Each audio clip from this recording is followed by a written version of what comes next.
Subscribe करके bell icon पे जरूर क्लिक करें। जज़ाकल्लाह। हाफिज हंजला फाजिल रावलपिंडी से कहते हैं, नामहरम टीचर से पढ़ना। मैं ACCA का तालिब इल्म हूँ, क्या नामहरम टीचर से पढ़ना जायज़ है? अगर आपके पास मेल और फ़ीमेल दोनों टीचर का ऑप्शन हो, लेकिन ज़्यादा अच्छे पढ़ाने वाली फ़ीमेल टीचर हों और इनका रिज़ल्ट अच्छा आता हो, तो क्या हुक्म होगा? नीज़ क्या ख़वातीन के लिए मेडिकल कॉलेजेस में मेल टीचर से पढ़ना जायज़ होगा या नहीं? उसूली बात यह है कि जवान औरत के लिए मेल टीचर से पढ़ना हराम है, नाजायज़ है, और मेल यानी मर्द के लिए फ़ीमेल टीचर जो जवान हो उससे पढ़ना नाजायज़ है, क्योंकि इसमें फ़ितने का अंदेशा है बहुत ज़्यादा, और फ़ितने होते भी हैं।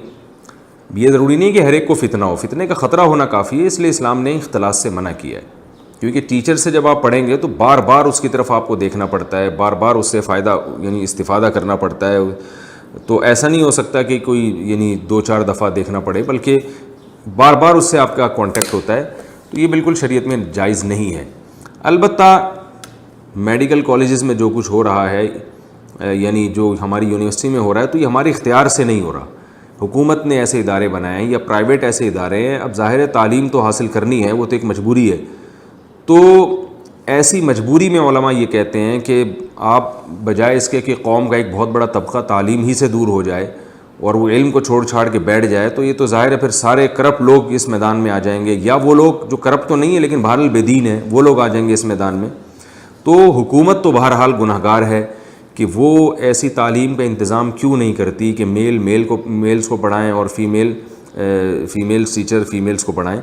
हुकूमत पर लाजिम है ये, लेकिन जब तक गवर्नमेंट ऐसा इंतज़ाम नहीं करती तो फिर आपके लिए मजबूरी है, क्लास में जब आप जाके बैठेंगे तो मेल टीचर हो या फ़ीमेल टीचर हो, आपको बहरहाल पढ़ना है।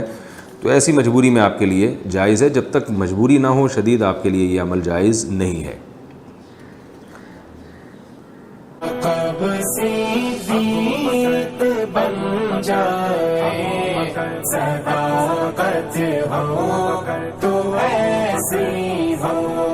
मज़ारों